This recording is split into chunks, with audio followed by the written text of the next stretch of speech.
आगे में इतनी गंदगी, ये देखने में कितनी अच्छी लगती है आप लोग जानते हैं या कितनी खराब लगती है।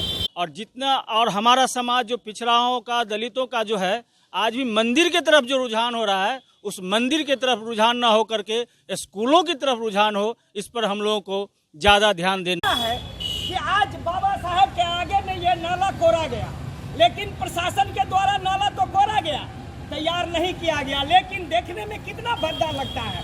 आज बाबा साहब के आगे में इतनी गंदगी, ये दिखाई नहीं पड़ता है। इसके लिए हम लोगों को आगे बढ़ना चाहिए और लड़ना चाहिए, प्रशासन से कहना चाहिए कि ये ऐसी व्यवस्था क्यों, जिसने संविधान निर्माण किया, जिस संविधान पर हम लोग ये प्रशासन के लोग भी चलते हैं, एक एक बच्चा चलता है, आज उस बाबा साहब के आगे में इतनी गंदगी, ये देखने में कितनी अच्छी लगती है आप लोग जानते हैं या कितनी खराब लगती है।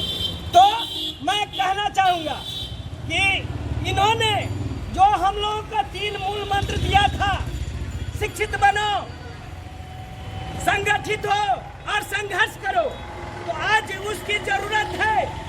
हम लोगों को शिक्षित होना जरूरी है, संगठित होना जरूरी है और अपने अधिकार के लिए संघर्ष करना भी जरूरी है। तो यह भी एक संघर्ष करने की दिशा में हमें प्रेरित कर रहा है, जो आज हम इसके लिए संघर्ष करें, तभी आज बाबा साहब को आत्मा को शांति मिलेगी। नहीं तो आज ये सब हम लोग जो बैठ करके आज माल्यार्पण कर लेते हैं या बैठक करके माने 10 आदमी में मीटिंग कर लेते हैं, उससे कुछ नहीं होने वाला है। इसके लिए आपको लड़ना पड़ेगा, संघर्ष करना पड़ेगा और यही संघर्ष करने की, यही से बुनियाद शुरू होनी चाहिए। आज यह गंदगी, आज अगर प्रशासन से मिल करके हमारे प्रतिनिधि मंडल आज उनसे कहे कि इन गंदगी को सफाई किया जाए, अगर नहीं वो करते हैं तो इसके लिए हम लोग यहाँ धरना पर बैठेंगे। इसके लिए हम लोगों को जो कुछ भी करना पड़ेगा करने के लिए तैयार है, लेकिन सबों को आगे आना होगा और संघर्ष करने की आज जरूरत है। अगर आज संघर्ष आज उनके पुण्यतिथि पर अगर हम यह संकल्प लें कि आज हमको इसके लिए संघर्ष करना है, आज यही जरूरत है, अगर नहीं लिए तो फिर कभी नहीं होगा।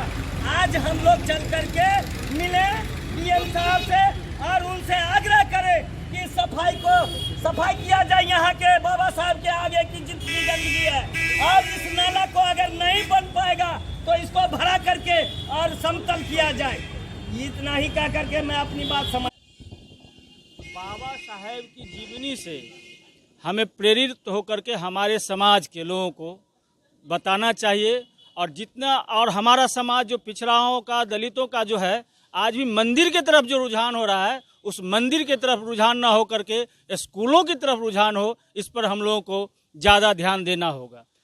दूसरी बात साथियों, हम आप लोग से एक बार और कहेंगे, जो जैसे हमारे समाज के लोग कहीं मिलते हैं तो राम राम, जय श्री राम ये कहते, तो हमारी एक परंपरा रहनी चाहिए। हम लोग जनशक्ति पार्टी के पदाधिकारी हैं, हम अपने पार्टियों में भी इस चीज़ को रखते हैं, जो हम जब मिलते हैं तो हम राम राम नमस्कार नहीं करके जय भीम कहते हैं। तो आप भी ज़्यादा लोग हैं, सरकारी कर्मी हैं, मैं इतना ये कहना चाहता हूँ, जो आप लोग डरे नहीं, जय भीम का नाम ले, यही हमारी सच्ची श्रद्धांजलि होगी। हम जब मिलते हैं अपने पदाधिकारियों को प्रणाम ना करें, हम कहें जय भीम सर, हमारा सम्मान है, हमारे बाबा साहब का सम्मान है, यही कहते हुए और आप लोग से स्पेशल रिक्वेस्ट करेंगे, निवेदन करेंगे, जो मिले तो जय भीम से मिले और किसी दूसरे चीज़ से ना मिले। इतना ही कर अपनी बात समाप्त। क्या नाम है सर? मेरा नाम सुरेंद्र कुमार चौधरी, लोजपा के पूर्व जिलाध्यक्ष अति पिछड़ा प्रकोष्ठ।